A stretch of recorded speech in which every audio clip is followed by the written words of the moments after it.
Wifi जो मतलब छा आहे? अस्सलाम वालेकुम, मां आहियां महबूब मौजो ऐं अॼु जी हिन वीडियो में असां ॼाणंदासीं त वाईफाई जो फुल फॉर्म जो मतिलबु छा आहे। जेकॾहिं तव्हां ॼाणणु चाहियो था हिन वीडियो खे पूरो ज़रूरु ॾिसंदा। अचो त शुरूआति कयूं।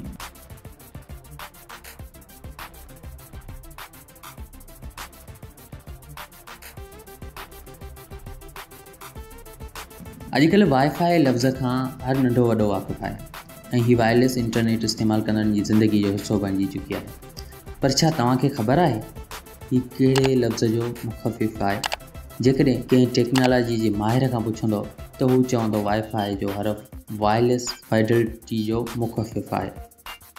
ऐं दिलि खे वणंदड़ ॻाल्हि उहा आहे त वॾे खां वॾो माहिर तव्हांखे जवाब में उहो ई ॿुधाईंदो, पर जवाबु सही नाहे। त पोइ हक़ीक़त छा आहे?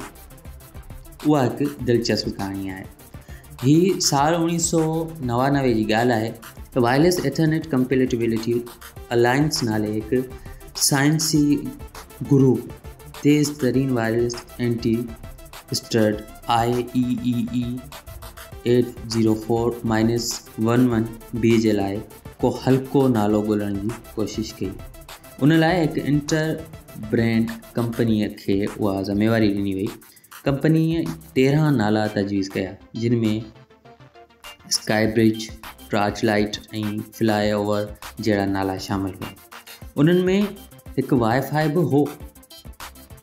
हिन नाले जो वायरलेस फाइडेलिटी सां को बि तालुक़ु न हो, जेतोणीकि हाईफाई सां मिलंदड़ नालो हो, जंहिंजो मक़सदु इंटरनेट जी तेज़ तरीन स्पीड खे ज़ाहिर करणु हो ऐं ईअं वायरलेस इंटरनेट जे लाइ उहो नालो इस्तेमालु थियणु लॻो।